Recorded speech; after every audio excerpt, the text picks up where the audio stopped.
Hello everyone, welcome to Chauhan institute.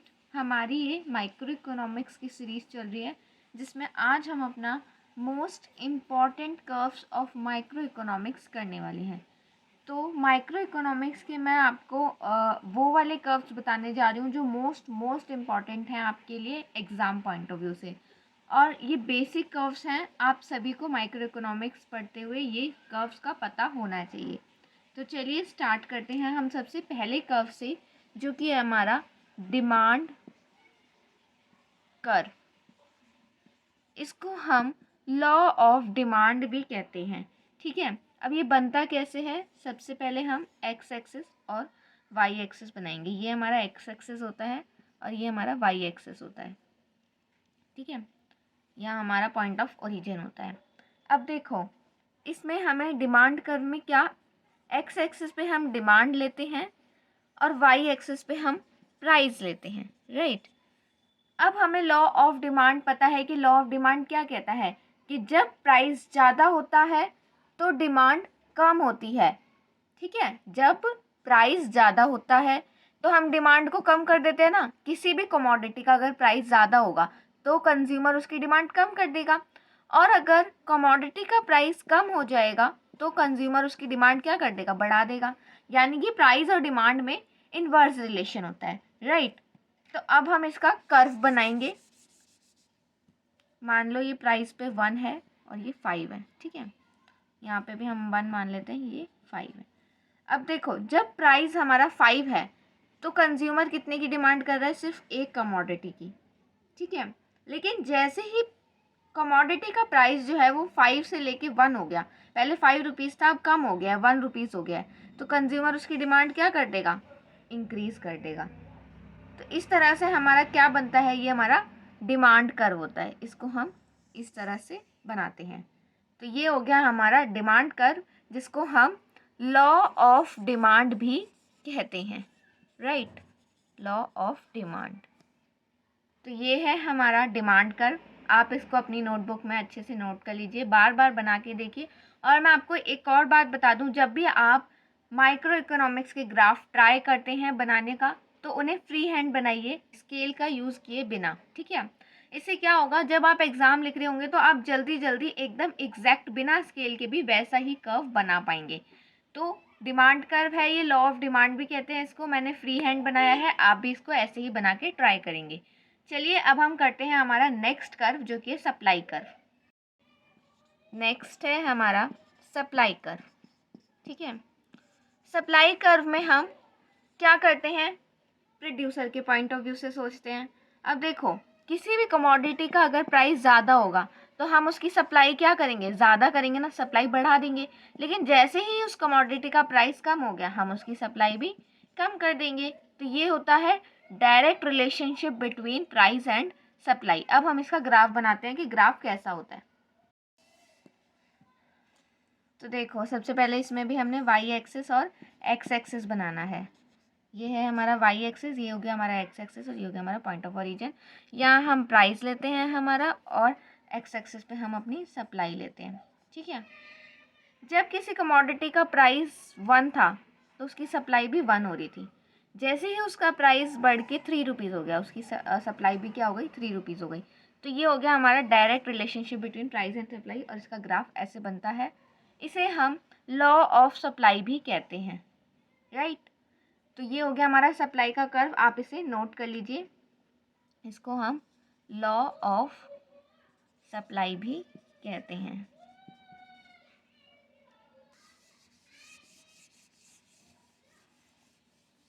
अब हम देखेंगे हमारा थर्ड ग्राफ, जो कि हमारा इक्विलिब्रियम, जिसको हम कॉम्पिटिटिव इक्विलिब्रियम भी कहते हैं। इक्विलिब्रियम में आप सभी को पता है क्या होता है, हमारा वो पॉइंट होता है इक्विलिब्रियम जहाँ पे हमारा डिमांड और सप्लाई जो है वो मीट करते हैं। ठीक है, तो एक्स एक्सिस पे हमने क्या लेना है, इसमें क्वांटिटी। ठीक है, चाहे वो डिमांड की हो चाहे सप्लाई की हो, और यहाँ पे हम प्राइस लेते हैं। ठीक है, अब वो पॉइंट जहाँ पे डिमांड और सप्लाई मीट करेंगे, ये हो गया हमारा सप्लाई का कर्व, और डिमांड का कर्व हमारा इस तरह से बनता है, इसको हम कह देंगे डिमांड कर्व। ठीक है, तो ये वाला जो पॉइंट है, सप्लाई और डिमांड जो हमारे मीट कर रहे हैं, इसको हम कहते हैं पॉइंट ऑफ इक्विलिब्रियम या कॉम्पिटिटिव इक्विलिब्रियम। इसको हम इस तरह से मैच कर देंगे और ये बन गया हमारा कॉम्पिटिटिव इक्विलिब्रियम। तो ये हमारा थर्ड ग्राफ था, इसको आप अच्छे से नोटबुक में ट्राई करें, नोट भी कर लें साथ के साथ वीडियो पॉज करके। अब हम अपना देखते हैं नेक्स्ट कर्व। नेक्स्ट कर्व है हमारा मार्जिनल यूटिलिटी। मार्जिनल यूटिलिटी हमारा मोस्ट इंपॉर्टेंट टॉपिक भी है। अगर आपने यूटिलिटी वाली वीडियो नहीं देखी है तो पहले जाके यूटिलिटी की वीडियो देखिए, क्योंकि वो बहुत इंपॉर्टेंट टॉपिक है एग्जाम पॉइंट ऑफ व्यू से। मार्जिनल यूटिलिटी में क्या होता है, जैसे जैसे हम यूनिट कंज्यूम करते जाते हैं हमारी यूटिलिटी डिक्रीज होती जाती है। जैसे अगर हमें प्यास लगी है, हमने 1 गिलास पानी पिया, ठीक है, उससे हमें कितनी यूटिल्स मिली, 5 यूटिल्स मिली, यानी कि हमारी यूटिलिटी कितनी हो गई, 5 यूटिलिटी 1 ग्लास ऑफ वाटर से। जैसे ही हमने दूसरा गिलास पानी का पिया, हमारी यूटिलिटी जो है वो कम हो गई, तो हमें 4 यूटिल्स मिले उसे। यूटिल्स जो है यूटिलिटी की यूनिट होती है, मैंने आपको उस वीडियो में अच्छे से बताया था। अब जब हम 3 ग्लास ऑफ वाटर पियेंगे तो हमारे 3 यूटिल्स हो जाएंगे, हमारी यूटिलिटी डिक्रीज हो जाएगी। जैसे ही हम 4 ग्लास पानी पियेंगे हमारी यूटिलिटी और कम हो जाएगी, ठीक है। और जैसे हमने 5 ग्लास पानी पी लिया हमारी यूटिलिटी और कम हो जाएगी, यानी कि अब हमें प्यास नहीं लग रही है लेकिन हमने पानी पी लिया तो हमारी यूटिलिटी उससे कम ही रहेगी, ठीक है। तो जैसे जैसे हमारी क्वांटिटी इंक्रीज होती जाएगी हमारी जो यूटिलिटी है वो क्या होगी, डिक्रीज होगी। देखो ये 1 से लेके 5 पे गए, क्वांटिटी इंक्रीज हो गई लेकिन यूटिलिटी क्या हो गई, डिक्रीज हो गई, ठीक है। तो अब हम इसका ग्राफ बनाएंगे कि ग्राफ इसका कैसे बनता है। हम देखते हैं हमारे मार्जिनल यूटिलिटी का कर्व जो है वो कैसे बनता है। देखो इसमें भी इन्वर्स रिलेशन है डिमांड की तरह। तो जो हमारा मार्जिनल यूटिलिटी का कर्व है वो हमारा इस तरह से ही बनेगा।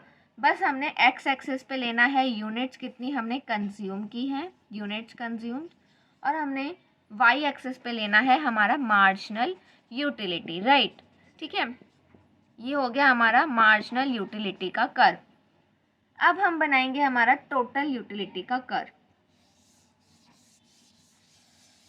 टोटल यूटिलिटी क्या होती है, हमने मार्जिनल यूटिलिटी पढ़ी कि 1 गिलास से हमें 5 यूटिल्स मिले, 2 गिलास से हमें 4 यूटिल्स मिले, 3 गिलास से हमें 3 यूटिल्स मिले, और 4 ये हमारी यूनिट्स हैं कितनी हमने कंज्यूम की हैं, और ये हमारी यूटिलिटी है, ठीक है।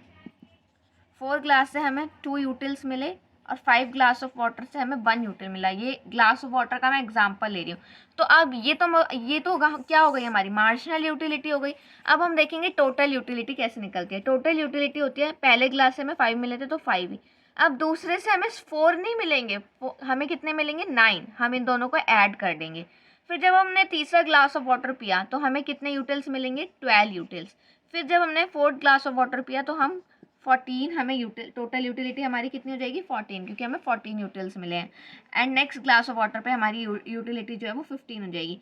तो अब देखो जैसे जैसे हमारी यूनिट कंज्यूम जो हमने की थी वो बढ़ती जा रही है, वैसे वैसे हमारी टोटल यूटिलिटी भी बढ़ती जा रही है, लेकिन किस रेट से, डिमिनिशिंग रेट से। देखो पहले सीधा 5 से 9 हो गया, फिर 9 से 12, फिर 12 से 14 और 14 से 15, ठीक है। तो यहाँ पे कितने का डिफरेंस है, 4 का डिफरेंस है, फिर यहाँ पे 3 का ही डिफरेंस है, यहाँ पे 2 का डिफरेंस है, यहाँ तो 1 का ही डिफरेंस है। तो इंक्रीज तो होती है टोटल यूटिलिटी, लेकिन क्या होती है, डिमिनिशिंग रेट से होती है। तो अब हम इसका ग्राफ देखेंगे कि इसका ग्राफ कैसे बनता है। बहुत ही ईजी है। मार्जिनल यूटिलिटी का तो बहुत सिंपल था, लॉ ऑफ डिमांड की तरह ही बनता है क्योंकि उसमें इन्वर्स रिलेशन था। टोटल यूटिलिटी का ग्राफ हमारा बनेगा कुछ इस तरह से, X axis, Y axis, point of origin. Exam में आपको ये सब जरूर मेंशन करना है क्योंकि इसके मार्क्स जो है कट जाते हैं अगर हम नहीं करके आते। टोटल यूटिलिटी का ग्राफ हमारा इस तरह से बनता है, ठीक है। टोटल यूटिलिटी यूनिट कंज्यूम के हिसाब से बढ़ती है, लेकिन एक पॉइंट के बाद वो डिक्रीज होना स्टार्ट कर देती है, और ये जो बढ़ती है ये भी हमारी डिमिनिशिंग रेट से बढ़ती है। वीडियो में मैंने बहुत अच्छे से कॉन्सेप्ट को क्लियर किया, अगर आपने नहीं देखी है तो मेरी माइक्रो इकोनॉमिक्स की सीरीज पे जाके आप वो देख सकते हैं। टोटल यूटिलिटी वाई एक्सिस पे और एक्स एक्सिस पे यूनिट्स कंज्यूम्ड, राइट। अब हम देखते हैं हमारा नेक्स्ट कर्व। नेक्स्ट कर्व है हमारा indifference curve approach. Indifference curve approach, ठीक है। इनडिफरेंस कर्व अप्रोच में हमें क्या था, 2 गुड्स दिए हुए थे, गुड ए और गुड बी, ठीक है। हमने कॉम्बिनेशन मिलाना था कि गुड ए अगर 5 है तो ये हम 1 ले लेंगे, ठीक है, अगर गुड ए हमारा 4 हो जाता है तो इसको हम 2 कर देंगे, क्योंकि हमारे पास क्या है 6 लिमिटेड है, जो भी क्वांटिटी है वो हमें लिमिटेड है। तो हमने कॉम्बिनेशंस दिखाने अलग अलग, क्या कॉम्बिनेशंस हो सकते हैं, यही था हमारा क्या इंडिफरेंस कर्व अप्रोच। अगर ये 2 हो जाता है तो इसको 4 ले लेंगे, है ना, ये 1 हो जाता है तो इसको 5 ले लेंगे। तो अब हम इसका ग्राफ देखते हैं, इसका ग्राफ कैसे बनता है।